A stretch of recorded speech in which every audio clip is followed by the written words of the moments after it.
Ну так. Ничего, туда-сюда есть.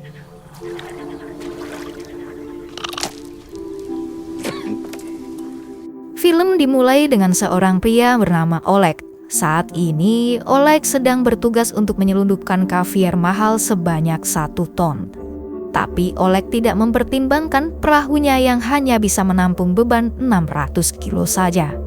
Dengan kejadian inilah, Oleg harus mengganti semua kerugian 1 ton kaviar tersebut.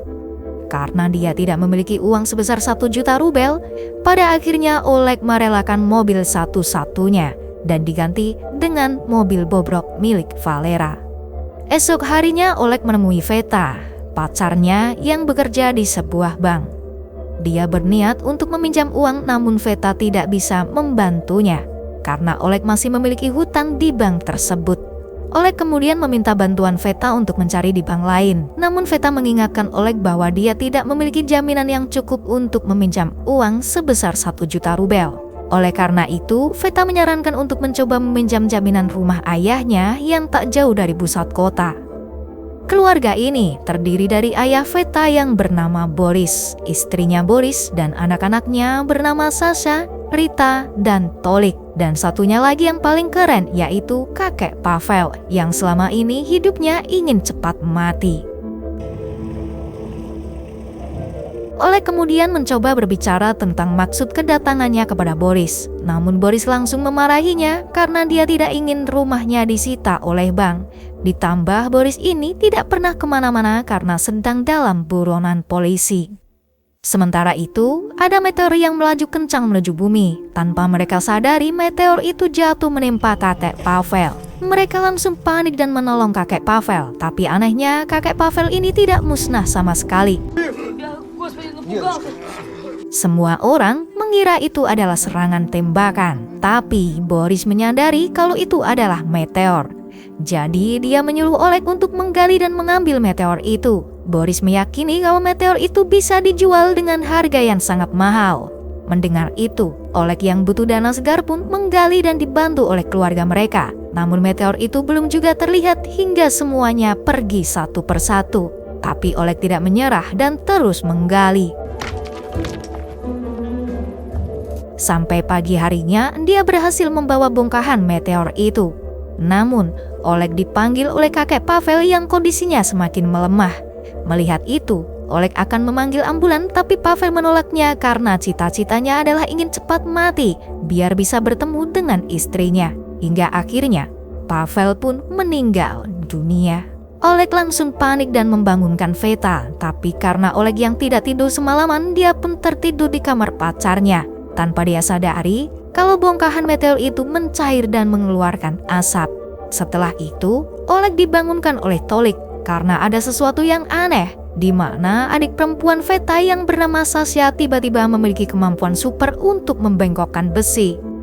Mereka kira hanya Sasha saja, ternyata Rita juga memiliki kemampuan super, dia bisa melayang di udara. Kemudian mereka dikagetkan kepada Veta yang muncul dengan separuh tubuhnya, dan kakek Pavel yang hidup kembali.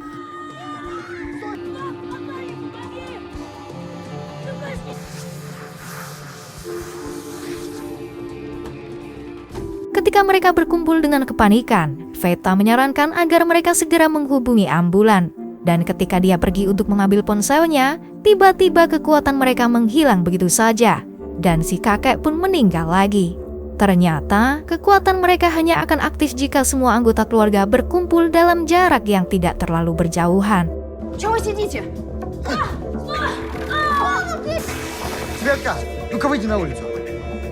Selain itu, Tolik juga memiliki kekuatan spesial. Dia bisa memahami bahasa hewan. Disinilah Oleg juga mulai penasaran apakah dirinya juga memiliki kekuatan. Jadi dia coba untuk bengkokkan besi, tapi itu tidak terjadi apa-apa. Keesokan harinya, Pavel yang bercita-cita ingin cepat mati pun mencoba untuk gantung diri. Tapi upayanya tidak berhasil, malah gelantungan seperti orang-orangan sawah. Sementara Boris tidak menyadari kalau dirinya juga punya kekuatan yang lebih gokil dari anak-anaknya. Dia baru sadar ketika mau berak di kamar mandi.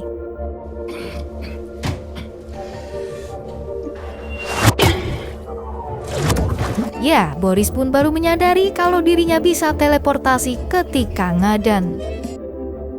Setelah itu, mereka semua memutuskan untuk belajar mengendalikan kekuatan mereka di sebuah danau.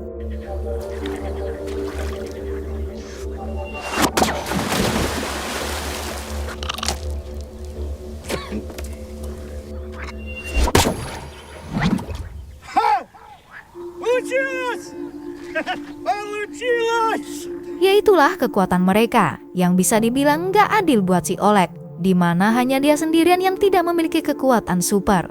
Apalagi dia ditagih oleh kelompok penyelundup kaviar untuk segera melunasi hutangnya dalam 1 minggu. Jika tidak, maka Oleg akan kehilangan organ tubuhnya.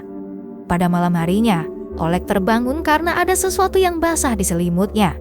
Dan langsung dia sadari kalau dirinya bisa mengeluarkan air dari jari telunjuknya. Walaupun kekuatan ini nggak begitu hebat, tapi sepertinya kekuatannya bermanfaat buat tanaman. Hingga pada akhirnya, Oleg membuat ide kepada anggota keluarga yang lain dengan menggunakan kekuatan mereka untuk merampok di sebuah bank. Dengan ide brilian ini, mereka pun setuju dan langsung menuju ke kantor bank terdekat.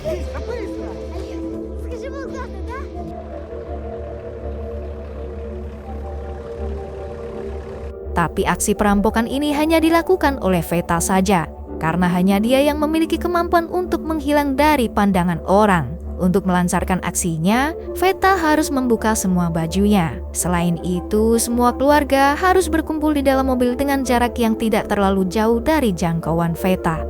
Tapi sayangnya, ada salah satu petugas yang mengusir mereka karena Boris parkir sembarangan. Awalnya Boris tidak mau membedakan mobilnya, tapi apa boleh buat, petugas harus mendorong mobilnya dengan paksa.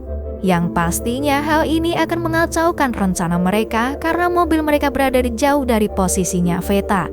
Akibatnya, keberadaan Veta segera diketahui oleh petugas bank. Tapi beruntungnya, Oleg menghubungi Oleg untuk segera ke mobil dan membawa kakek mereka untuk berkumpul di dekat bank. Ya, bisa kita lihat ya, kakek Pavel ini dalam kondisi meninggal dunia. Dengan cara inilah, Veta kembali menghilang dari hadapan petugas bank. Pria yang melihat tubuh Veta itu pun mengira dirinya berhalusinasi.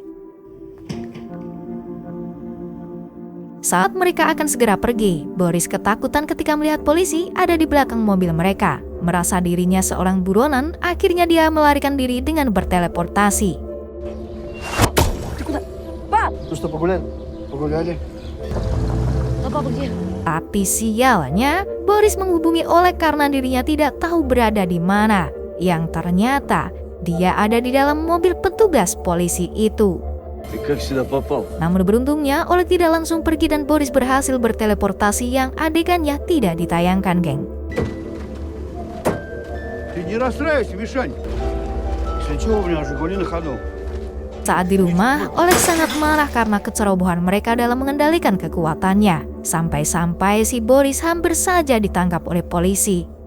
Tapi Oleg masih tetap optimis dan menekankan kepada mereka agar membuat rencana yang matang untuk aksi perampokannya. Pada aksi keduanya, mereka semua kembali ke bank dengan strategi yang sudah direncanakan. Tugas Pavel adalah mengalihkan perhatian setiap orang yang ada di sana, sementara yang lain melancarkan aksinya.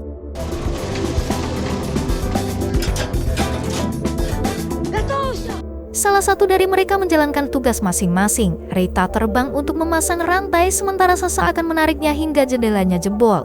Boris pun langsung berteleportasi untuk mengambil berangkas uang. Dan Sasa melemparkannya melalui jendela yang dihancurkannya. Sementara Tolik, dia yang memiliki kemampuan bicara dengan hewan, menyuruh sekelompok anjing untuk mengganggu seorang polisi. Dengan keberhasilan ini, mereka semua bahagia di pinggiran pantai. Akan tetapi, Pavel memilih untuk ditinggalkan di sana. Dia berharap bisa meninggal dengan tenang. Saat perjalanan, Oleg langsung membagikan uang tersebut kepada seluruh anggota keluarga. Mereka mendapatkan uang sesuai dengan tugas masing-masing. Setelah itu, Oleg langsung menyelesaikan urusannya kepada para penyelundup dan membayar semua hutangnya. Merasa masih ada sisa banyak uang, Oleg berencana untuk pindah ke negara lain. Tapi saat di bandara, dia melihat siaran berita yang mana itu adalah Veta serta keluarganya yang berhasil ditangkap oleh polisi. Melihat itu pun, Oleg segera kembali untuk membebaskan mereka. Dia mencari jasad kakek Pavel yang ternyata masih dalam kondisi hidup. Alhasil, mereka semua berkumpul dan kekuatan supernya bisa aktif kembali. Seluruh gedung persidangan menjadi kacau dalam seketika.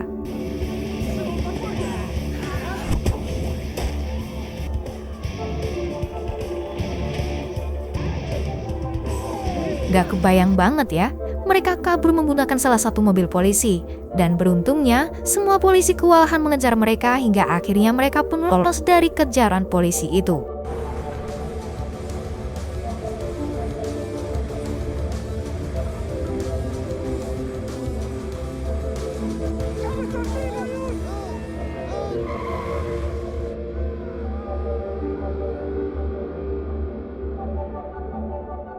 Dengan rencana terakhir, Oleg menyelundupkan keluarga mereka untuk pindah ke negara Thailand yang dibantu oleh Bobrov, bos penyelundup kaviar sebelumnya.